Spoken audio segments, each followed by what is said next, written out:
마태복음 13장은 예수님께서 비유로 말씀하신 내용입니다. 1절에 그날이라고 되어 있는데 이 그날은 12장에서 예수님이 집 안에서 말씀을 전하시고 있을 때 집 밖에서 예수님의 가족이 서 있던 바로 그날입니다. 예수님께서는 누가 내 형제와 자매인가? 라고 물으시며 하늘에 계신 내 아버지의 뜻대로 하는 자가 내 형제이고 내 자매이다 라고 하셨습니다. 그리고 그날 예수님은 집에서 나가셔서 갈릴리 바닷가에 앉으셨습니다. 오늘 본문의 첫 절인 13장 1절과 2절을 보겠습니다. 그날 예수께서 집에서 나가사 바닷가에 앉으심에 큰 무리가 그에게로 모여들거늘 예수께서 배에 올라가 앉으시고 온 무리는 해변에 서 있더니. 음향 장비가 없었던 그 당시의 회중의 모임은 스피커가 말을 하면 모든 청중은 조용히 그 음성을 듣는 문화였습니다. 예수님께서는 모여든 큰 무리 앞에서 비유로 말씀하시기 시작하셨습니다. 3절입니다. 예수께서 비유로 여러 가지를 그들에게 말씀하여 이르시되 씨를 뿌리는 자가 뿌리러 나가서. 13장에 나오는 예수님의 비유 중에 첫 번째는 씨를 뿌리는 자의 비유입니다. 씨가 비유하는 것은 복음, 즉 말씀입니다. 그리고 이 씨가 떨어지는 장소는 우리의 심령을 뜻합니다. 말씀을 받는 첫 번째 심령은 길가와 같은 심령이다라고 하셨습니다. 4절입니다. 뿌릴새 덜어는 길가에 떨어짐에 새들이 와서 먹어버렸고. 길가는 밭고랑 사이에 만들어진 길을 가리킵니다. 사람들이 밟고 다니기 때문에 단단하게 다져진 곳입니다.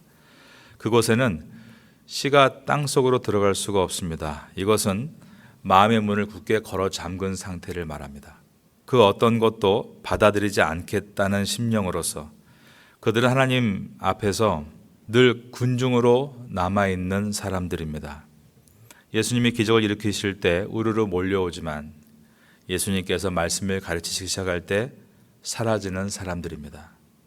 그들의 의식 속에는 심령에 새로운 것이 들어오는 것을 거부하고 자신의 생각과 방법을 고수하겠다는 교만과 독선이 가득한 심령입니다.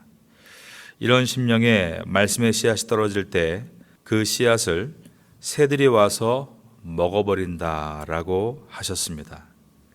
새는 공중의 권세 잡은 마귀를 상징합니다. 마귀는 복음이 우리의 심령에 닿지 않도록 우는 사자와 같이 혈안이 되어서 항상 적극적으로 활동하고 있다는 것을 말씀합니다. 그러므로 복음을 받아들일 수 있는 기회를 하찮게 여기고 내일로 미루는 심령들에게 마귀는 그 내일이 전혀 일어나지 않도록 가능성을 다 배제하기 위해 계계를 펼친다는 것입니다. 새들이 와서 먹어버렸고, 먹어버리다의 헬라어가 카테파켄이란 단어인데 철저하다의 카타와 먹다의 에스디오의 합성어로서 조금 더 남김이 없이 완전히 먹어치웠다라는 뜻입니다. 그러므로 내일로 미룰 수 없습니다. 지금 은혜를 받고 지금 말씀을 받아야 하는 것입니다. 가끔 이렇게 말하는 분들이 있죠. 다음에 하겠다. 다음이 있을까? 나중에 은퇴하고 교회 가겠다라는 분도 있었고 나중에 지금 이 내가 하고 싶은 일 다 끝나고 나서 예수님 믿겠다 하는 분들도 있습니다. 그러나 그것이 얼마나 위험한 생각인가를 오늘 예수님께서 말씀합니다. 마귀는 우는 사자와 같이 그 내일의 가능성을 없애기 위해 우리의 모든 복음의 씨앗을 다 빼앗아 간다는 것입니다. 우리는 모든 것을 내가 결정하고 문을 걸어 잠그는 길가의 심령이 아니라 옥토의 심령이 되어야 될 줄로 믿습니다.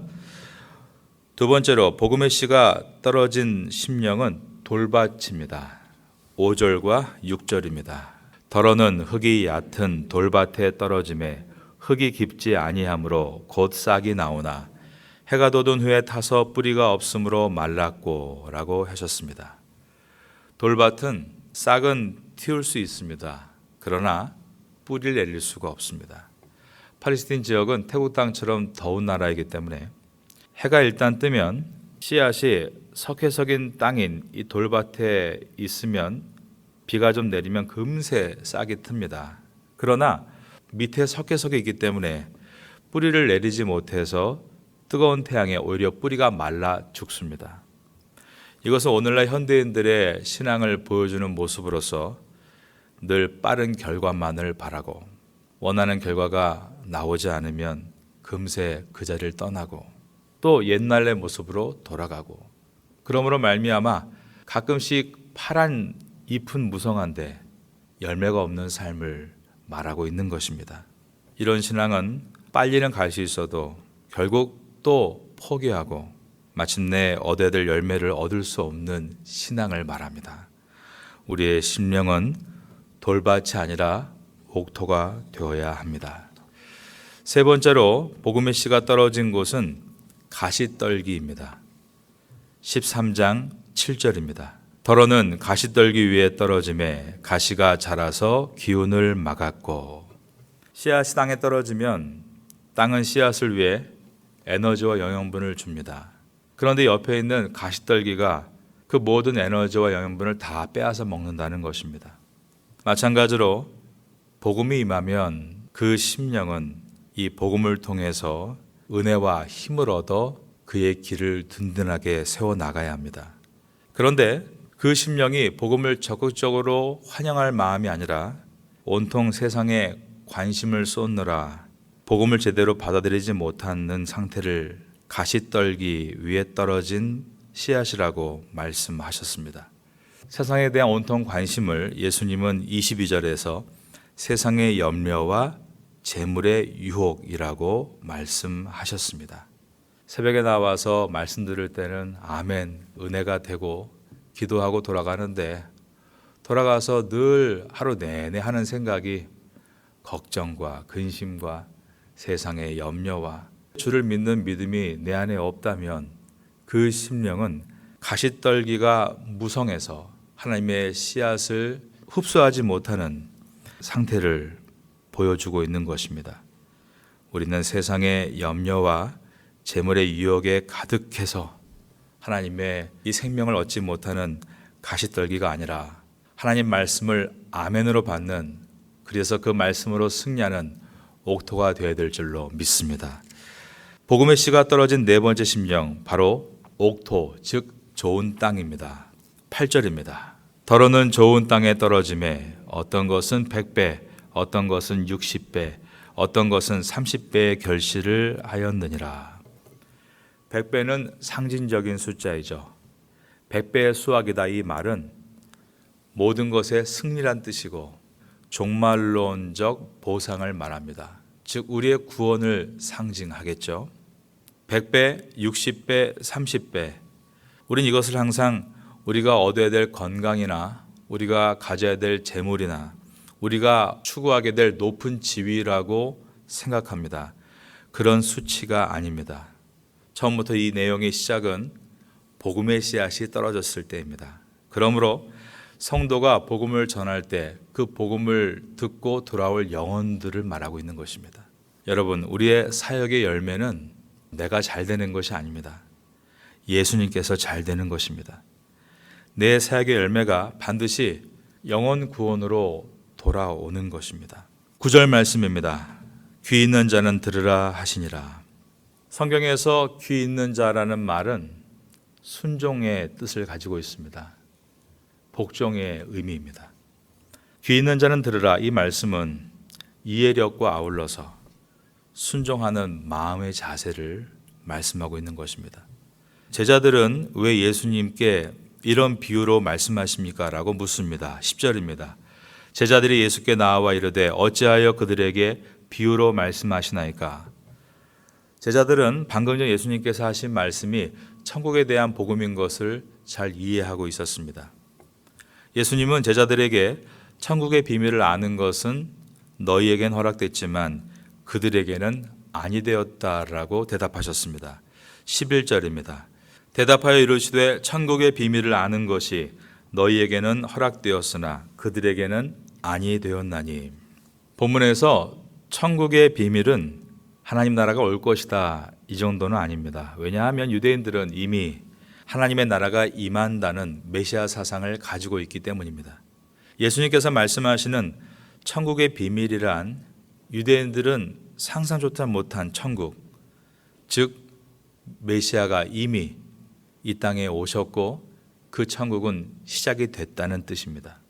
예수님께서는 이 천국의 비밀을 아는 것이 너희에겐 허락됐지만 그들에게는 아니 되었다라고 하신 것은 예수님이 차별을 두시는 것이 아니라 복음의 씨앗, 즉 본질은 변함이 없는데 복음을 받는 심령이 길가이거나 돌짝밭이거나 가시덤불이거나에 따라서 스스로 복음을 선택적으로 밀어내는 것이다 라고 하신 것입니다. 여기서 그들은 누구일까요? 첫째로는 지금까지 본 것과 같이 은혜의 말씀을 아예 문을 걸어 잠그고 정면으로 도전하는 종교 지도자들입니다.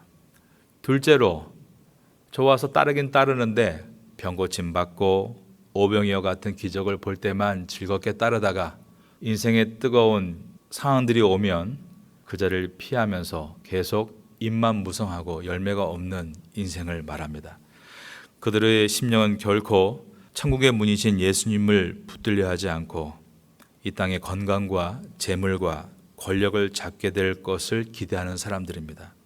12절은 이러한 상황들은 결국 영적으로 보면 부익부 빈익빈으로 갈 수밖에 없다라고 하셨습니다. 무릇 있는 자는 받아 넉넉하게 되되 없는 자는 그 있는 것도 빼앗기리라. 여러분 주변을 한번 보시면 정말 그렇다는 것을 아시게 될 겁니다.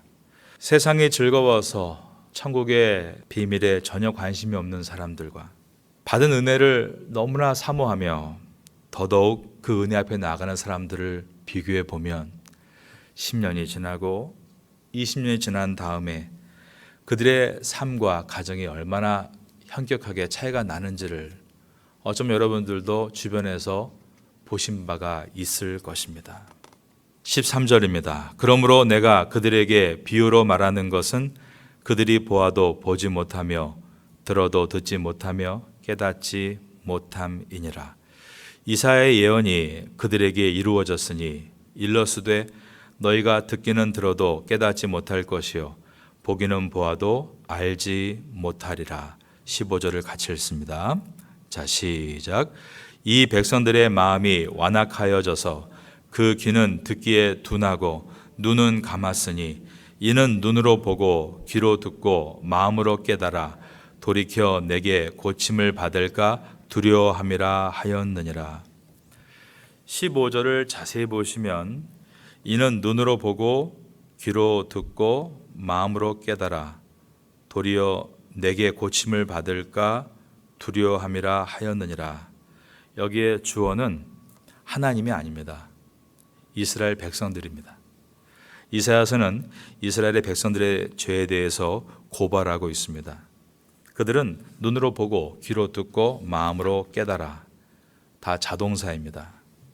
그런데 내가 보고 듣고 깨달아서 은혜를 받아서 세상의 것들을 다 내려놓고 하나님께 고침을 받을까 두렵다라고 말하고 있습니다. 무슨 말인가요? 세상이 너무 좋은데 이런 내 가치관이 말씀으로 흔들려서 소위 은혜를 받아서 어느 순간 바뀌는 것을 나는 원치 않는다는 것입니다. 여러분, 예수 그리스도의 복음을 듣고 그 복음을 깨닫고 은혜를 받고 돌이키는 것이 저주입니까? 축복이죠. 16절입니다. 그러나 너희 눈은 봄으로 너희 귀는 들음으로 복이 있도다. 내가 진실로 너희에게 이르노니 많은 선지자와 의인이 너희가 보는 것을 보고자 하여도 보지 못하였고 너희가 듣는 것들을 듣고자 하여도 듣지 못하였느니라. 이 은혜를 마음으로 얻게 되기를 예수님의 이름으로 축원합니다.